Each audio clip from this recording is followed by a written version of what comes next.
예레미야 32장 36절부터 44절까지 말씀입니다. 구약성경 1105쪽입니다.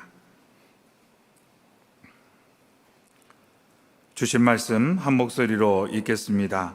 그러나 이스라엘의 하나님 여호와께서 너희가 말하는 바 칼과 기근과 전염병으로 말미암아 바벨론 왕의 손에 넘긴 바 되었다 하는 이 성에 대하여 이와 같이 말씀하시니라.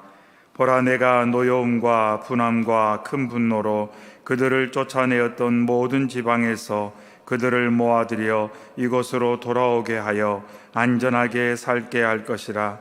그들은 내 백성이 되겠고 나는 그들의 하나님이 될 것이며 내가 그들에게 한 마음과 한 길을 주어 자기들과 자기 후손의 복을 위하여 항상 나를 경외하게 하고 내가 그들에게 복을 주기 위하여 그들을 떠나지 아니하리라 하는 영원한 언약을 그들에게 세우고 나를 경외함을 그들의 마음에 두어 나를 떠나지 않게 하고 내가 기쁨으로 그들에게 복을 주되 분명히 나의 마음과 정성을 다하여 그들을 이 땅에 심으리라.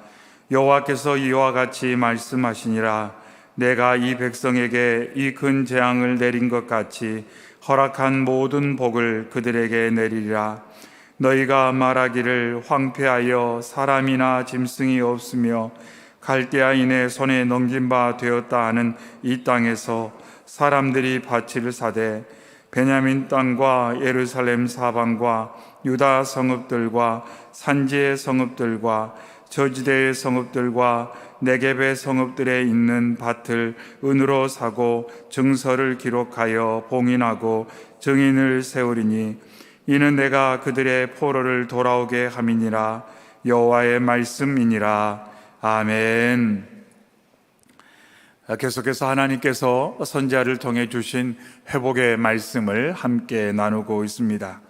특별히 예레미야 30장부터 33장까지의 말씀을 저희가 집중적으로 나누고 있는데, 이 30장부터 33장까지의 말씀에는 회복에 관한 세 편의 예언이 담겨 있습니다. 그래서 일명 위로의 책이라고 말씀하고 있습니다. 지난 시간까지 30장, 31장 첫 번째 예언의 말씀을 살펴봤고, 오늘 32장 두 번째 예언을 함께 나누고 다음 주부터 세 번째 예언이 담긴 33장의 말씀을 나누도록 하겠습니다. 하나님께서는 지난 시간 말씀을 통해 포로 귀환 후에 이스라엘 백성들의 모습이 어떠할 것인가에 관한 하나님의 말씀을 주시면서 그들에게 소망으로 격려를 해 주셨습니다. 이스라엘 백성은 포로기에, 즉 나라가 패망하고 그들이 이방 나라의 포로로 잡혀가는 그러한 격동의 시대에 그들은 어떤 마음을 가졌냐면, 나는 잘못한 것이 없는데 우리 조상들이 잘못해서 우리가 이러한 고통을 받게 되었다. 그래서 우리의 고통은 부당하다, 억울하다, 이런 마음으로 그들이 원망하는 마음, 이 모든 일이 옳지 않다고 하는 그러한 불평과 불만의 마음이 이스라엘 백성들에게 있었습니다. 그런데 하나님께서는 말씀하기를 포로기에서 귀환한 자들은 그런 마음을 갖지 않을 것이다. 그들이 당하고 있는 어려움이 결코 조상의 죄 때문이라고 탓하거나 원망하는 마음 갖지 않고, 그들은 자신의 연약함을 보게 되며 또한 하나님께서 공의로운 분이시다는 것을 인정하는 마음을 가지고 이제 포로기에서 돌아오게 될 것이다, 이렇게 말씀하셨습니다. 하나님께서는 포로기의 고통을 죄의 결과로 인정하고 겸손하게 회개하는 이들이 결국 돌아오게 될 것이고 회복의 역사를 경험하게 될 것이다, 이렇게 약속하셨습니다. 그러면서 돌아오는 그들과 하나님께서 새 언약을 맺겠다, 이렇게 말씀하셨습니다. 한 번도 경험해 보지 못한 언약을 그들이 하나님과 맺을 것이다, 이렇게 약속을 하셨습니다. 그러면서 새 언약의 특징은 뭐냐면, 구약시대의 언약, 우리가 계속해서 모세오경의 말씀을 통해 함께 나누었던 것처럼 구약시대의 언약이라는 개념은 마치 돌판에 새겨진 십계명처럼 이처럼 사람들이 생각했지만, 하나님께서 이루시고자 하는 새 언약은 돌판이 아닌 사람의 마음과 생각의 중심에 하나님께서 친히 새겨주시는 것이다, 이렇게 말씀을 하셨습니다. 그러면서 하나님의 말씀이, 하나님의 법이 사람의 마음에 새겨질 때 그들이 하나님과 친밀한 교제와 관계를 누리게 될 것이고, 그러한 관계를 통해 복을 받게 될 것이다, 이렇게 말씀하셨습니다. 결국 하나님께서는 사람들이 죄사함의 은총을 경험하고 하나님과 인격적 관계 가운데 하나님을 알아갈 것에 대해서 이 예레미야를 통해 말씀을 하셨습니다. 장차 예수 그리스도를 통한 사역, 성령을 통한 사역, 그래서 결코 하나님의 말씀이 그냥 문자적으로 돌판에 새겨지듯이 어떻게 글로 남아있는 것이 아니라, 그 정도가 아니라 사람의 마음에 신비에 새겨져서 사람이 말씀을 마음에 품고 삶을 살아가게 될 것에서 하나님 말씀하셨다는 것입니다. 그러면서 하나님께서는 이 새 언약이 불변의 법칙인 자연 법칙처럼 변함이 없을 것이다, 계속 유지되고 이루어질 것이다 라고 하나님께서 말씀을 하셨습니다. 그러면서 이러한 약속의 말씀이 결코 혈통적인 이스라엘 백성에게만 해당되는 것이 아니라 바로 하나님의 새 언약에 참여한 영적인 이스라엘 백성인 저와 여러분들에게도 해당되는 말씀이다, 이렇게 선포를 하셨습니다.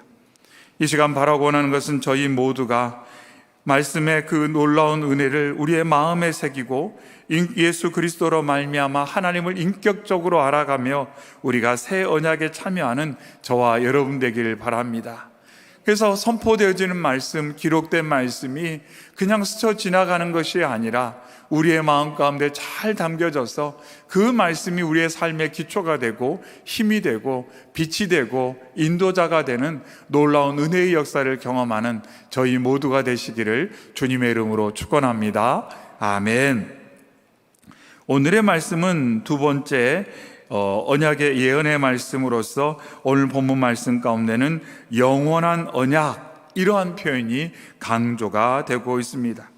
우리가 32장 전체의 말씀을 함께 다 나누지는 못하지만 하나님께서는 이러한 영원한 언약에 대해서 말씀하시기 전에 먼저 이스라엘 백성의 상태에 대해서 다시 한번 말씀을 하셨습니다.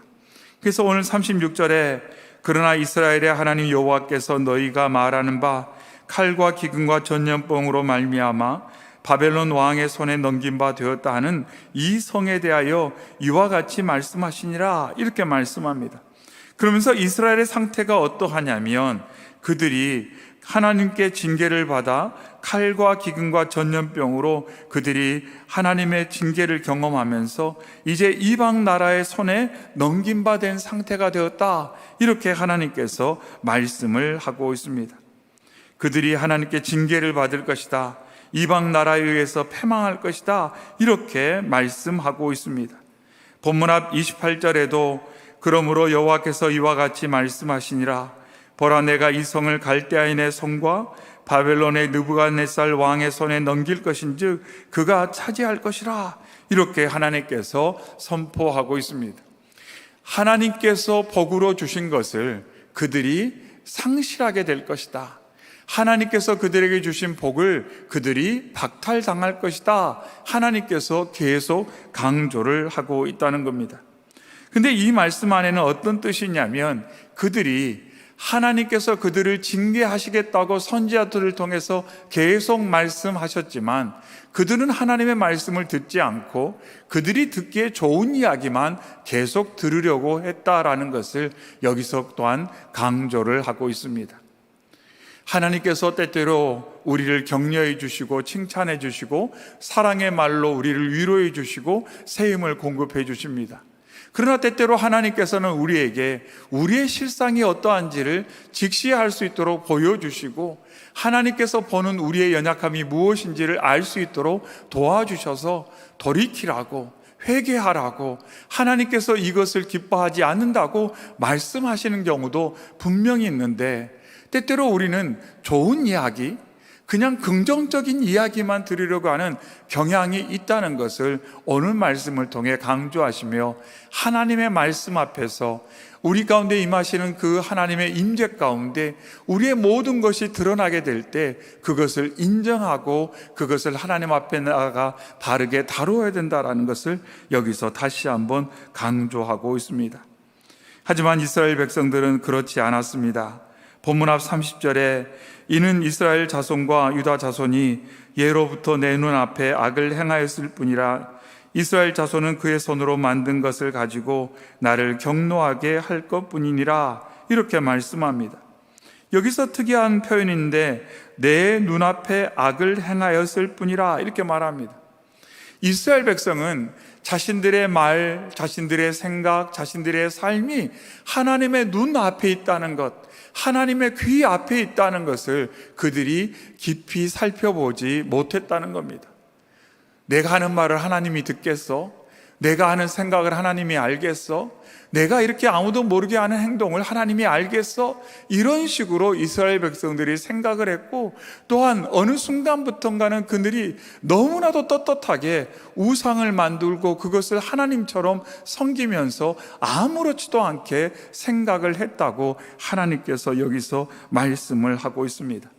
내가 경멸을 당했다, 내가 없는 존재처럼 여김을 당했다, 무시해도 되는 대상처럼 이스라엘 백성들이 생각했다. 그래서 내가 너무 슬프고 그것에 대해서 분노하게 되었다, 이렇게 하나님께서 말씀을 하고 계십니다. 하나님이 보고 계신데도 보시지 못하는 것처럼 생각하고, 하나님이 듣고 계시는데도 듣지 않으시는 것처럼 우리가 생각하고, 그러면서 아무렇게나 사는 그 모습이 하나님께 어떠한 모습인지에 대해서 정확하게 예레미야는 여기서 선포를 하고 있습니다.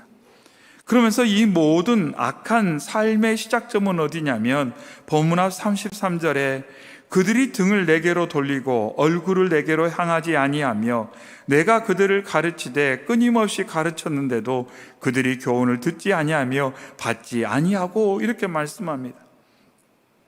하나님께서는 이스라엘 백성을 끊임없이 가르치셨다, 이렇게 선포합니다. 이스라엘 백성을 애굽에서 해방시킬 때부터 하나님은 계속 말씀하셨습니다. 하나님의 뜻과 계획, 하나님의 기준이 무엇인지, 하나님이 어떤 분이신지, 그 모든 것에 대해서 하나님은 계속해서 말씀하시고 가르쳐 주셨습니다.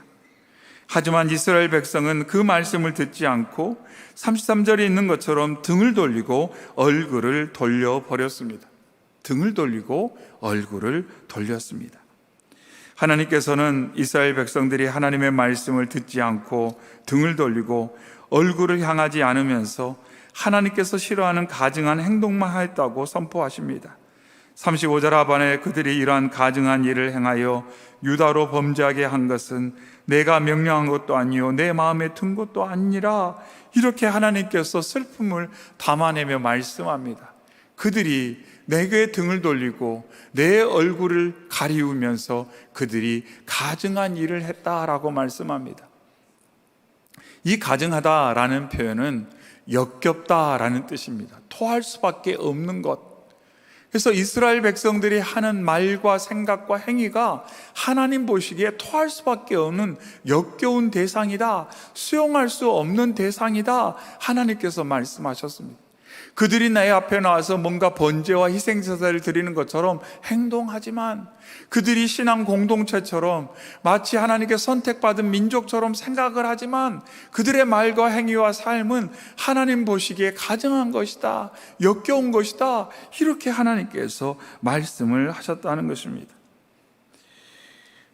이스라엘 백성은 마치 사사기의 사람들처럼 자신들이 보기에 좋은 대로 그저 왕처럼 살려고 했습니다. 내 기분대로, 내 뜻대로, 내 판단에 의해서 살려고 했다는 것입니다. 하나님의 말씀을 잔소리처럼 귀찮게 여겼고 무시하며 삶을 살았다는 것입니다.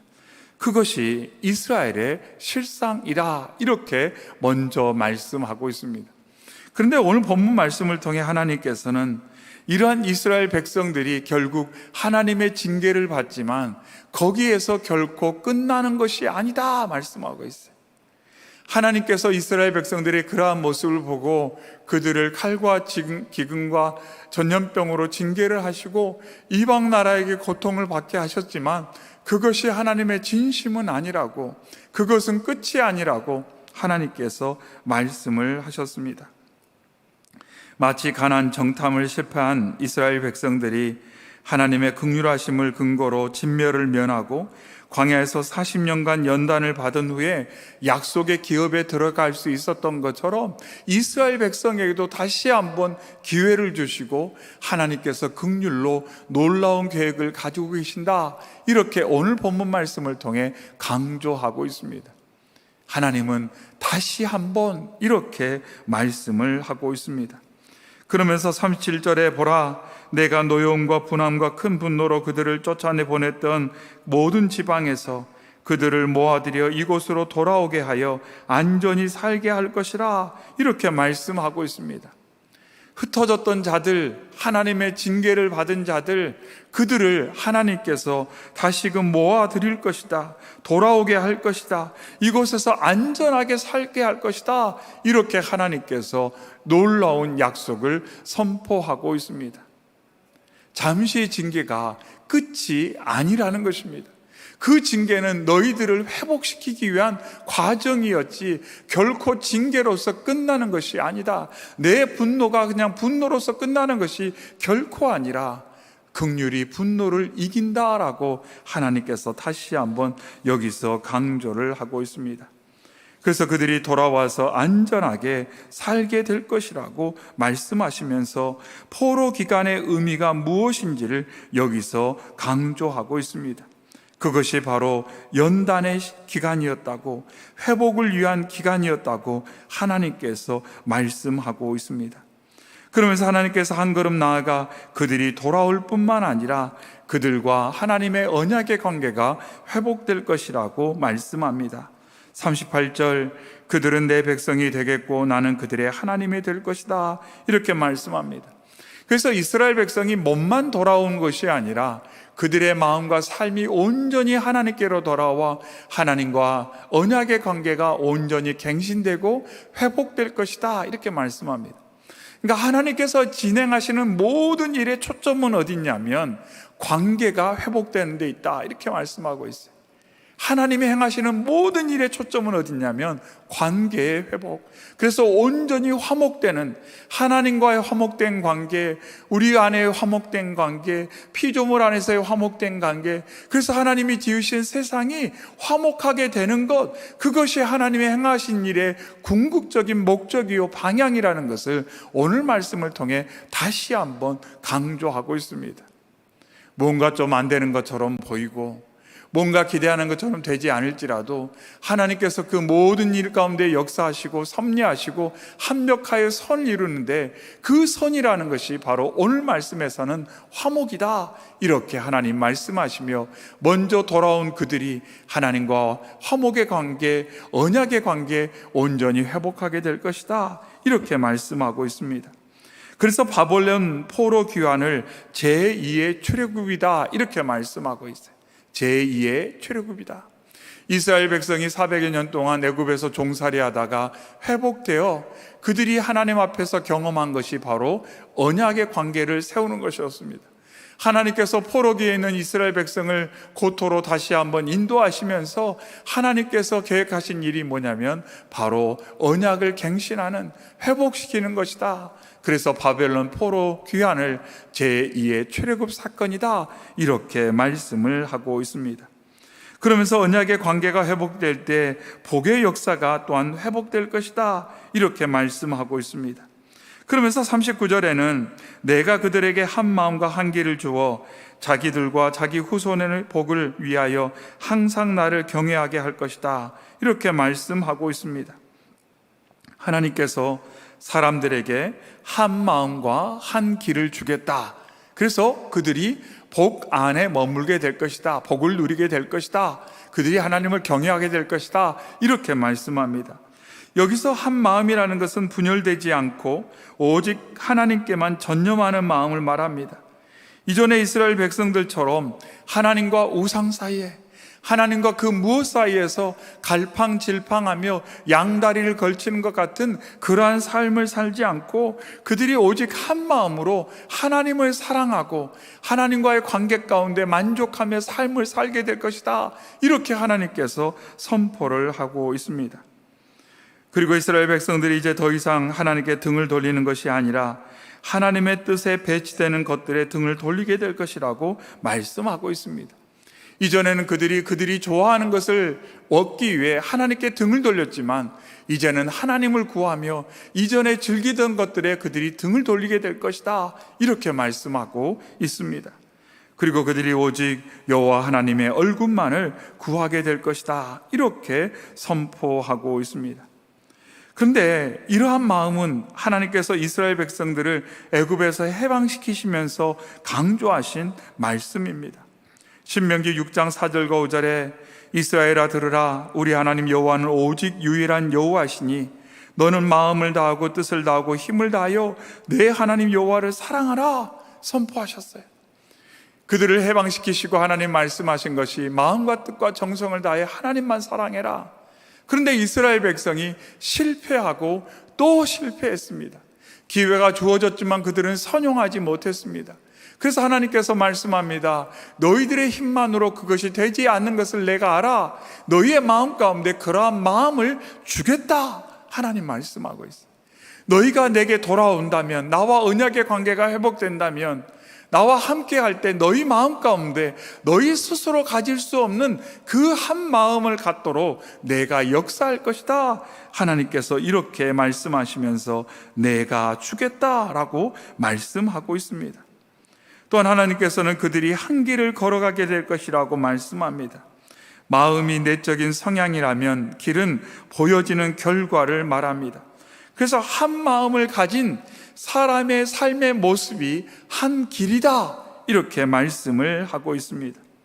하나님을 의지하는 자들이 그 마음이 한 마음이 될 것이고 그들이 하나님이 기뻐하시는 한 길을 걸어가게 될 것이다.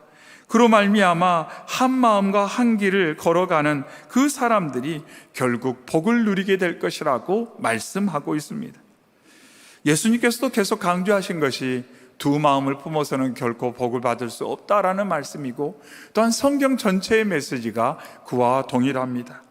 시편 1편 1절에도 복 있는 사람은 악인들의 꾀를 따르지 아니하며 죄인들의 길에 서지 아니하며 오만한 자들의 자리에 앉지 않는다라고 선포하며 시편 150편이 시작을 하고 있습니다.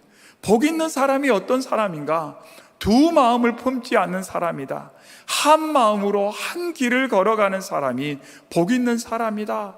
하나님께서 이스라엘 백성을 포로기에서 회복시키시는 바로 그 목적, 그리고 그 과정 가운데 하나님이 하시는 역사, 하나님의 계획하신 놀라운 일이 뭐냐면 사람의 마음을 하나로 모으는 일, 그리고 하나님을 향하게 하는 일, 한 길을 걸어가게 하는 일, 그것이 바로 하나님께서 예수 그리스도와 성령님을 통해 하시는 일이다, 이렇게 말씀하고 있어요. 그래서 결국 내가 예수 그리스도 안에서 성령님의 은혜로 하나님과 교제하는 삶을 산다면 어떤 일이 계속 일어나냐면 마음이 하나가 되는 것입니다. 내가 걸어가는 길이 여러 길이 아니라 한 길, 일관되게 하나님이 기뻐하시고 하나님의 얼굴을 구하며 하나님께 영광이 되는 그 한 길만을 걸어가게 된다, 이렇게 말씀합니다. 그래서 그리스도인들을 뭐라고 말하냐면 한 길 가는 순례자다, 이렇게 말하는 거예요. 갈팡질팡 이 길 갔다가 이 길 갔다가 하는 것이 아니라 하나님께서 인도하시는 그 길을 걸어가는 순례자가 바로 그리스도이다, 이렇게 말씀하고 있는 것입니다. 그러면서 하나님께서는 이스라엘 백성들이 또한 하나님의 사람들이 이처럼 한 마음과 한 길을 누리게 될 것이고 그들은 결국 하나님께 등을 돌리지 않고 하나님의 얼굴을 구하게 될 것이다 라고 40절에 말씀합니다. 내가 그들에게 복을 주기 위해 그들을 떠나지 아니하리라. 나는 영원한 언약을 그들에게 세우고 나를 경외함을 그들의 마음에 두어 나를 떠나지 않게 하고, 이렇게 말씀합니다.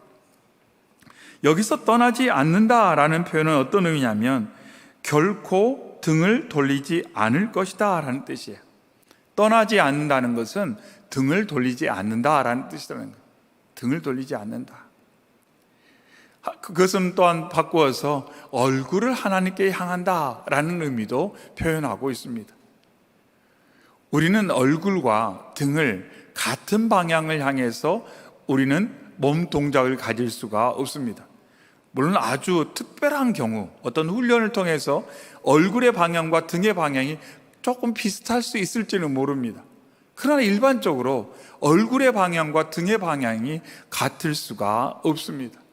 그래서 하나님께서 말씀합니다. 내가 너희 가운데 한 마음을 주고 너희가 한 길을 걸어갈 때 너희들의 등이 나를 향하지 않고 얼굴이 나를 향하게 될 것이다.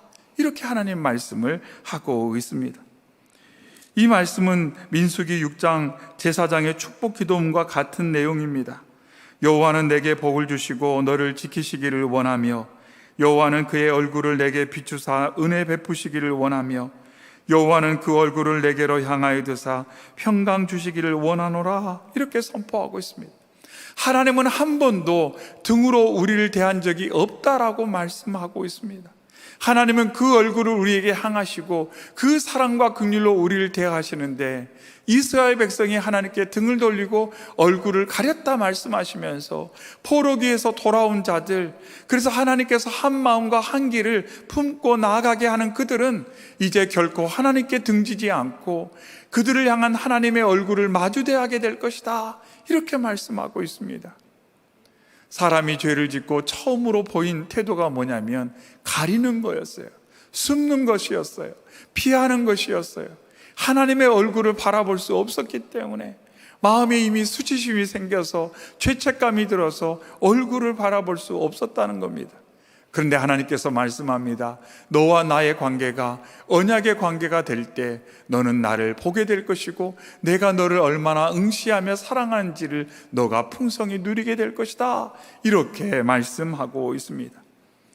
그래서 하나님의 얼굴을 바라보며 하나님의 임재를 경험하고 한 길을 걸어가며 하나님의 통행하심의 복을 누리게 될 것이라고 말씀을 하고 있습니다. 기억하십시오. 하나님의 얼굴을 구하는 자가 하나님의 임재를 경험할 것이고 한 길을 걸어가는 자가 바로 하나님의 동행하심과 인도하심을 누리게 될 줄로 믿습니다. 그래서 우리가 언제나 기도할 때 하나님, 제 마음이 한 마음으로 하나님을 향하게 하시고 한 길을 주님과 동행하고 주의 임재를 경험하는 저희 되게 해달라고 우리가 함께 기도하기를 바랍니다. 그러면서 41절에 내가 기쁨으로 그들에게 복을 주되 분명히 나의 마음과 정성을 다하여 그들을 이 땅에 심으리라. 이렇게 선포하고 있습니다.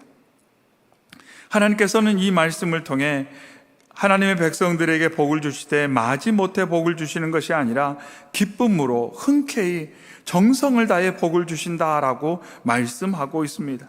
그러면서 나의 마음과 정성을 다하여 이렇게 말씀합니다. 나의 마음과 정성을 다하여. 그런데 원문에 보면 여기에 모든이라는 표현이 거듭 강조되고 있습니다. 즉 모든 마음과 모든 정성으로 내가 너를 돌보고 이끈다. 이렇게 말씀을 하고 있습니다. 그러니까 하나님의 마음은 뭐냐면 모든 마음과 모든 정성으로 우리에게 복을 주시고자 하는 기쁜 마음, 그것이 바로 하나님의 마음이라고 강조하고 있습니다. 그러면서 너가 온 마음과 한 마음이 되어 한 길을 걸어가기만 한다면 내가 너를 향해 온 마음과 온 정성으로 예비하고 계속 쏟아붓고 있는 그 복을 너가 누리게 될 것이다. 이렇게 말씀하고 있습니다. 그래서 하나님은 어떤 하나님이냐? 모든 마음으로 모든 정성으로 우리에게 복 주기 원하시는 하나님이시다. 이렇게 오늘 말씀을 강조하고 있습니다. 너에게 필요한 것, 너의 삶 가운데 정말 필요한 것, 그것을 공급하기 위해 나는 모든 마음과 모든 정성으로 지금도 역사하고 있다. 이렇게 이스라엘 백성에게 또한 저와 여러분에게 하나님께서 말씀을 주고 계시는 것입니다. 바라고 원하는 것은 이 시간 주 앞에 나온 저와 여러분이 오늘 말씀에 있는 것처럼 주님의 도우심을 힘입어서 온 마음과 온 길로 하나님 앞에 서는 저희 모두가 되기를 바랍니다. 우리의 마음과 우리의 생각이 얼마나 이곳저곳에 나뉘어 있는지를 잘 압니다. 여기 조금 저기 조금. 어찌 보면 하나님 앞에 서서 예배하는 이 시간에 여기에 있는 내 마음과 생각보다 밖에 어딘가에 있는 생각과 마음이 더 클 수도 있습니다. 이때 우리가 먼저 기도할 때, 하나님, 제 마음이 한 마음이 되기를 원합니다. 한 마음이 되기를 원합니다. 자녀들이 공부할 때도 부모들이 그렇게 말합니다. 야, 너 그렇게 딴 생각해가지고 공부가 되겠느냐. 근데 생각해보면 우리가 신앙생활을 그렇게 하고 있더라는 거예요. 자녀들한테는 공부 잘하라고, 딴 생각하지 말라고 하는데, 우리는 예배하면서, 기도하면서, 찬양하면서, 하나님의 말씀을 읽고 묵상하면서 자꾸 딴 생각을 해요. 하나님께서 말씀하지 않겠어요? 너 그렇게 딴 생각하면서 은혜와 복을 온전히 누릴 수가 있겠느냐? 하나님은 오늘도 말씀합니다. 하지만 말씀드렸던 것처럼 내 마음을 모으는 것조차 나의 능력으로 가능하지가 않아. 하나님께서 예수 그리스도의 은혜와 성령님의 역사로 우리의 깨어진 마음, 상한 마음, 이렇게 온전히 산만해진 우리의 마음을 하나로 모아주신다, 이렇게 말씀하고 있습니다. 이 시간 우리가 기도할 때 이러한 기도 제목을 가지고 함께 기도하기를 바랍니다. 하나님, 제 마음이 한 마음 되어 나를 향해서 온 정성과 마음으로 역사하시는 하나님의 그 역사를 받아낼 수 있도록 하나님, 저를 인도하여 주시옵소서. 하나님, 제가 한 길을 걸어가기 원합니다. 갈짓자로 걷지 않게 하여 주옵시고, 무언가에 취한 것처럼 여기저기 기웃기웃하며 살지 않게 하여 주옵시고, 생명의 길, 예수님께서 걸어가신 그 길을 주님 따라 걸어가는, 주님과 함께 동행하는 제가 될 수 있도록 하나님 인도하여 주시옵소서. 그리고 때때로 보여지는 것, 들려지는 것이 내 마음 가운데 여러 생각을 품게 할 때 오늘 주신 말씀을 굳게 붙들고, 아냐, 하나님께서 온 마음과 정성으로 나를 사랑하셔. 하나님께서 온 마음과 정성으로 나에게 복을 주셔. 하나님께서 온 마음과 정성으로 나를 위해 예수님을 보내주시고 지금도 성령님이 말할 수 없는 탄식으로 기도하고 계시는데 내가 왜 염려하고 걱정하고 불안하고 두려움 가운데 초급하게 삶을 살겠는가? 다시 한번 하나님 믿는 믿음으로 우리의 삶이 새롭게 일어서고 믿음으로 견고히 세워진 은혜가 있기를 주님의 이름으로 축원합니다. 아멘. 이러한 주신 말씀 가지고 우리가 주여 한번 크게 외치고 함께 기도하며 우리 자신뿐만 아니라 사랑하는 가족들, 특별히 우리 자녀들과 다음 세대를 위해서도 동일한 기도의 제목을 가지고 함께 기도하겠습니다. 주여 한번 외치고 함께 기도합니다. 주여!